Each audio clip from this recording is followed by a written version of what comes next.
नमस्कार जय जगन्नाथ पिला माने समस्त को स्वागत करुच्ची मिश्रा राउत यूट्यूब चैनल को। तो पिला माने पूर्व क्लास रे मु तमनकर पंचसखा जुगर किछि क्वेश्चन आलोचना करथिली। पूर्व क्लास रे मु तमनकर पंचसखा जुगर किछि क्वेश्चन आलोचना करथिली। आहुरी बहुत सारा क्वेश्चन रही जाइछि पंचसखा जुगर। तो सही क्वेश्चन सब आम आलोचना करवा आज क्लास रे ठीक अच्छे। तो जल्दी जल्दी जो मैंने आम चैनल को सब्सक्राइब करना ए जाए चैनल को सब्सक्राइब कर दियो। पाखे थे बेल आइकन को ऑल सेट कर दियो जहाँ फल कि सीपीटी रिलेटेड जहाँ भी इनफॉरमेशन जहाँ भी क्लास सब तुम मैंने सर्वप्रथमे सबकि पाई पार ठीक अच्छे। तो देखा आज प्रथम प्रश्न कौन रही ये सारला महाभारत क्यों व्रत रचित बोली पचार देती। आज प्रथम प्रश्न कौन रही सारला गोटे क्वेश्चन आसी कि सारला महाभारत क्यों व्रत रचित। तो समस्त जान सारला महाभारत आमर दांडी व्रत रचित ठीक अच्छे। दांडी व दंडक व्रत रचित। परवर्ती प्रश्न रही ब्राह्मण माने ओडिया भागवत को घृणा दृष्टि देखिकी ताकू कौन बोली कहते। बंगला भागवत, तामिली भागवत, कल्की भागवत ना तेली भागवत। ब्राह्मण माने आमर ओडिया भागवत को घृणा दृष्टि देखिछंती एवं ताकू कौन बोली से कहते। तार आंसर टी कौन हम पिला माने ना तेली भागवत ठीक अच्छे तेली भागवत। परवर्ती प्रश्न महादेव दास द्वादश स्कंद भागवत लिखिते बोली क्यों ग्रंथरे उल्लेख अच्छी। तो सी लिखिते बोली किए महादेव दास द्वादश स्कंद भागवत लिखिते बोली क्यों ग्रंथरे कहुई उल्लेख अच्छी।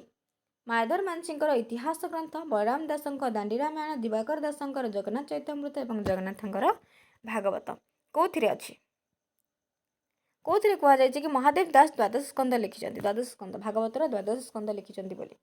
तार आंसर टी हूँ ऑप्शन सी दिवाकर दासंकर जगन्नाथ चैतामृत ठीक अच्छे। परवर्ती प्रश्न रही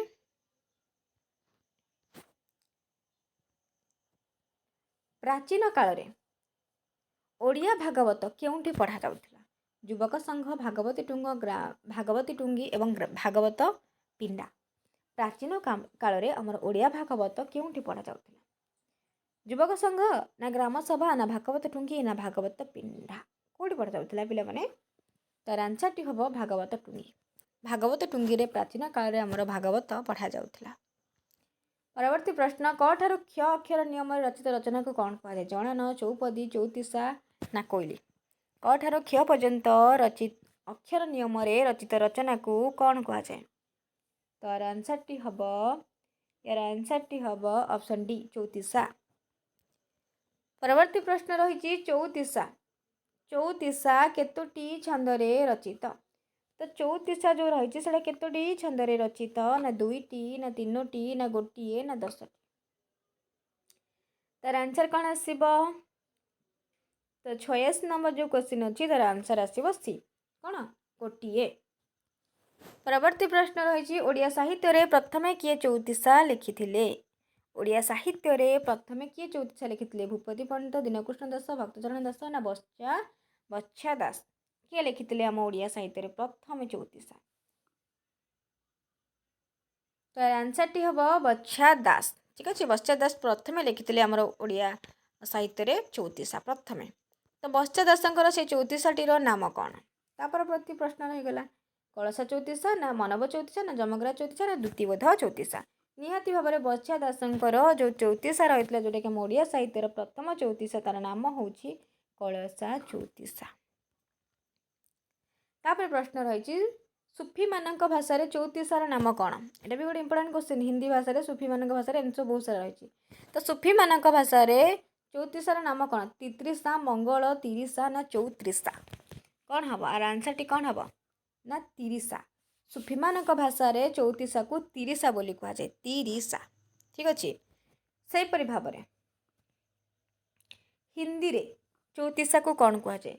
दिवान, मंगल, तिरिसा, अखटा बाट। तिरिसा तो आमर गला कटिगला एटा सूफी मान भाषा रे तिरिसा बोली कहुए चौतीसा को। किंतु हिंदी रे चौतीसा को कौन कहुए। तार आंसर टी कौन हम हिंदी रे चौतीसा को अखटा बाट बोली कहती कौन अखटा बाट।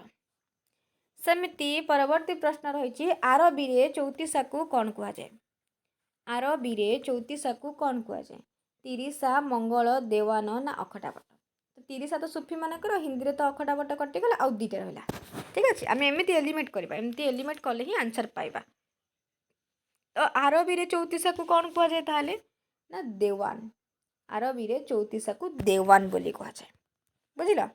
तापर प्रश्न रही कोइली रचना केबे होइतिबार अनुमान करा जाए। तो जो कोइली रचना कराई सेटा केबे बोली तार रचना समय बोली आमे क्वेश्चन करिबा हला। पंचदश शताब्दी ना षोड़श शताब्दी ना अष्टादश ना सप्तदश तार आंसर टी कौन हम।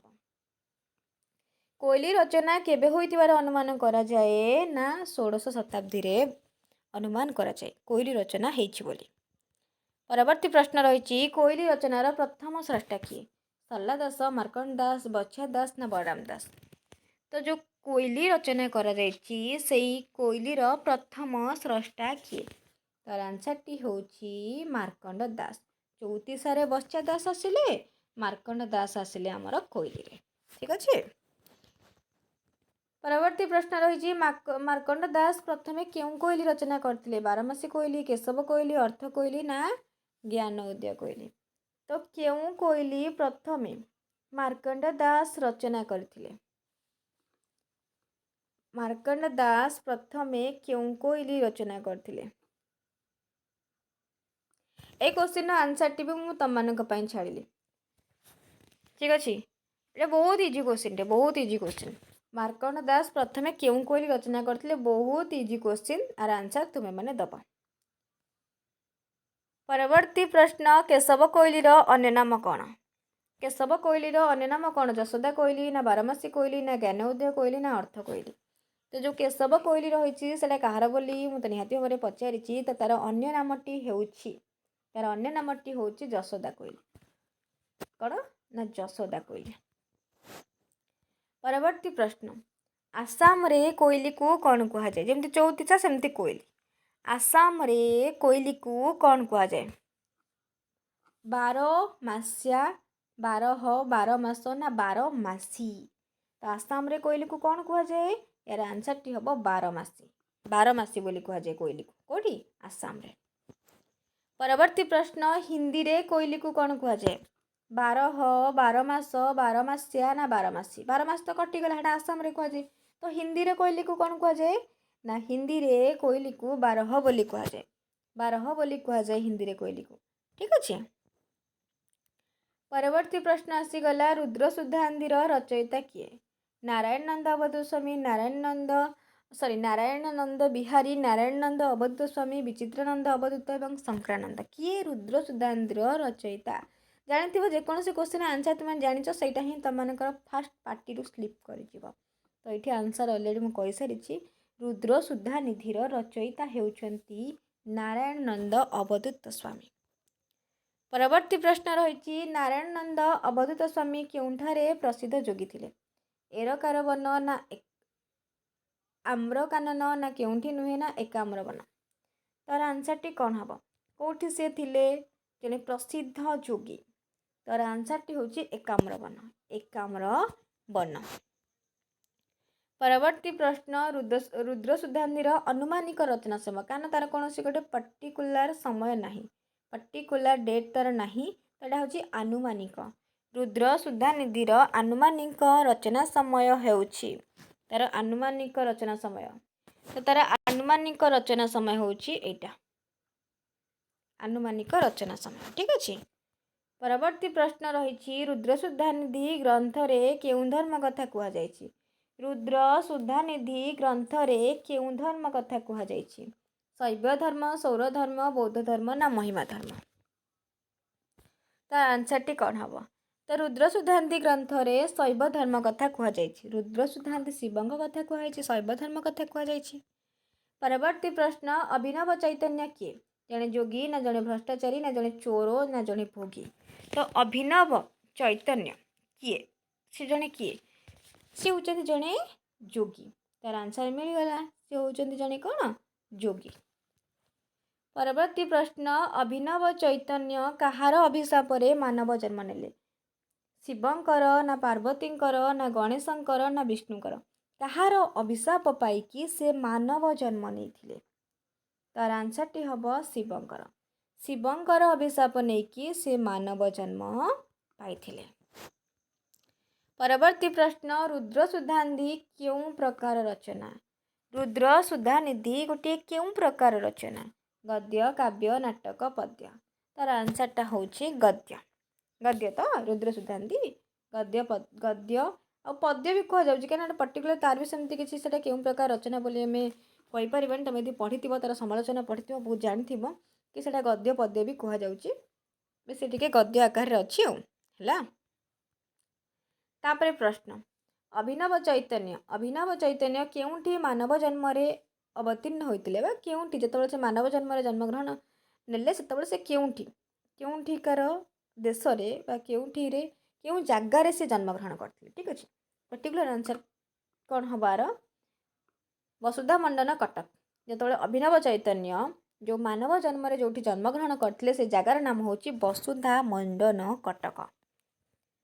परवर्ती प्रश्न शशिप्रभा किए अनंग पद्माकरंकर पाटराणी वसुधा मंडनंकर राजकन्या सिंहल द्वीपर राजकन्या ना परिचारिका ए गोटे इंपोर्टाट क्वेश्चन एटा गोटे थर क्वेश्चन पकईछि आपको टिके भल भाव देखिबो शशिप्रभा किए